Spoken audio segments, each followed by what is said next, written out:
Emily's List, an influential PAC that works to elect Democratic female candidates, has endorsed Val Arkush in her run for the open Pennsylvania U.S. Senate seat.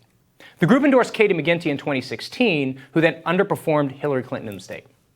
Joining us now to discuss is D.C. Bureau Chief at The Intercept, Ryan Grim. Welcome back, Ryan. Ryan, tell us what is this? Back here. Ryan, thank you so much for joining us again. Tell us, what does it mean, and what are the benefits and or, not so great portions of being endorsed by Emily's List in a political race? Well, strangely, this endorsement could actually rebound to John Fetterman's benefit in this race, and we can talk about why that is. But this is an interesting one because you have Malcolm Kenyatta, who's running out of Philadelphia and is trying to lock up the kind of activist left-wing base. You have Fetterman, who has statewide popularity. He has the electability thing going on, but he also has significant progressive support. He's lieutenant governor. Was endorsed by Bernie Sanders.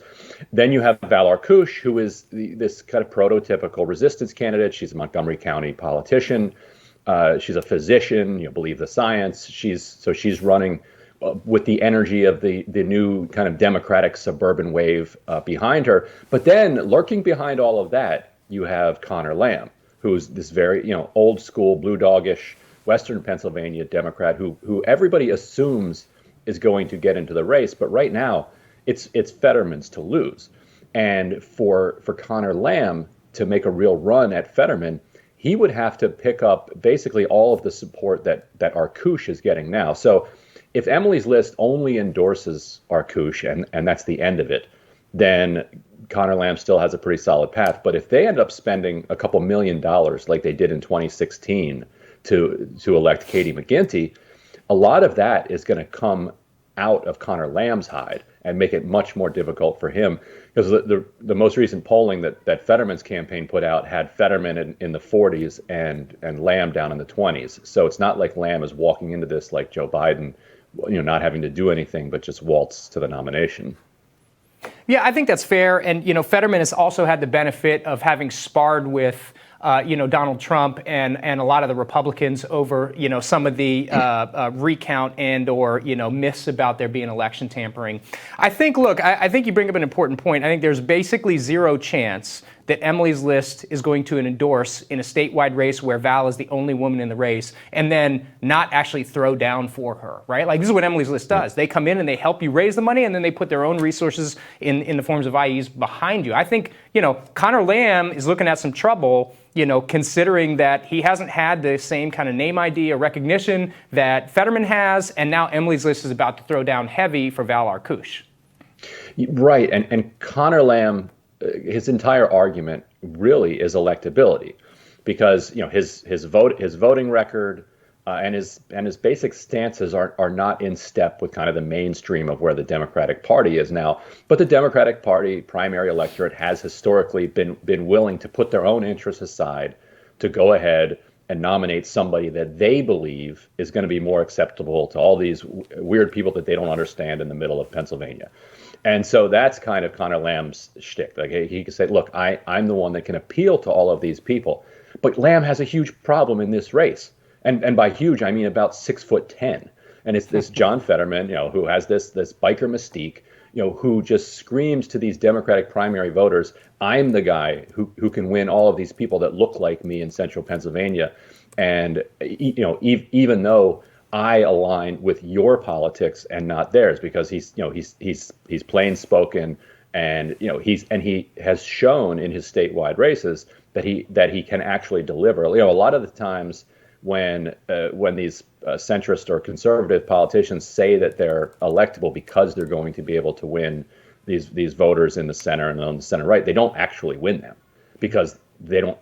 Democratic primary voters understandably don't actually understand Republican voters. They're different worlds. But Fetterman in the past, particularly in his lieutenant governor race, did actually cut into those margins in central Pennsylvania. And so if you're a Democratic primary voter at that point, you're like, well, wait a minute, I could vote for the guy who has shown that he can win these conservative voters without compromising the kind of populist progressive ideas that Democratic primary voters like. Or we can go with Connor Lamb, who may or may not be able to carry those voters, and actually, I believe, underperformed Joe Biden in 2020. Does this, this is one race we're talking about, but it seems like, the themes are much broader for the direction the Democratic Party is going to head, to obviously in power now, but to keep, if it, wants to keep power in the next cycle and beyond, the kind of resistant candidate that I think that was a very apt way to describe Arkush, the kind of beloved by a certain kind of mainstream liberal media kind of bubble type person, that's a person obviously who gets a lot of support from a kind of favorable media, mainstream media coverage, then versus, a maybe moderate-ish person who seems attractive to some people, but like you said, underperforms, versus this kind of weird guy who maybe, does attract an odder base of support, but that could actually help get him over the finish line. Is this a conversation about, which of these kinds of directions should we go that needs to be taking place on a sort of a broader, well beyond just Pennsylvania? I think it is, and it's sort of a past versus the future kind of conversation, and a couple of pasts. The more distant past would be represented by Connor Lamb. He's a very 2006 Democratic Party nominee.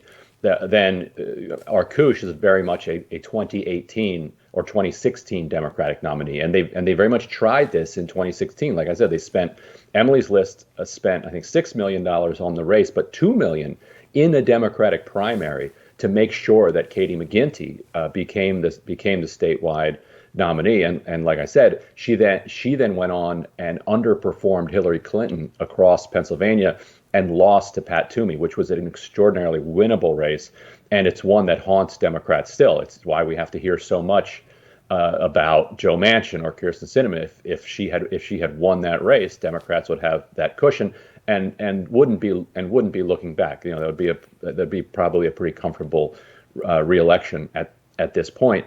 And then you have what some in the party are arguing should be the future of the party, a more populist message that Fetterman does not check every left-wing box. He doesn't use all of the left-wing terminology, but if you listen to his platform, he's pretty much in line with the progressive wing of the party, but he speaks in a way that resonates with these with voters who would vote Trump Fetterman. And in a state that Trump won in 2016, you need some of those split ticket voters. It's very rare in this partisan era to be able to do that. And so the question is whether the Democrats are willing to take a chance on that. But he also has this advantage. Democrats care so much about electability, and he can continue to pump out polling that shows that in a head-to-head matchup with Republicans, he's actually the one that outperforms these other Democratic candidates. Yeah, I think that's true. We're a little early in the race because essentially none of them have really communicated except from Fetterman's kind of sparring, primarily in the mainstream media over the multiple court cases that failed in the state of Pennsylvania. I wonder, Ryan, there's a Supreme Court race and I think Superior Court races this year, which are statewide races in Pennsylvania. And I wonder if you think that those will be kind of a precursor for maybe how this partisan voting is going to break down in 2022.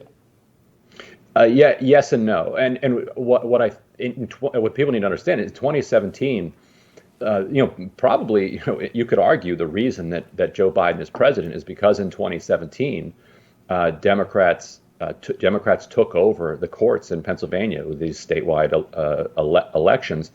They then went about and from the courts ungerrymandered Pennsylvania, and they ended up picking up, I think, four? You would know the exact details, but at least like 4 seats or something out of Pennsylvania by redrawing the lines in the middle of 2018 and declaring the Republican gerrymandered ones unconstitutional.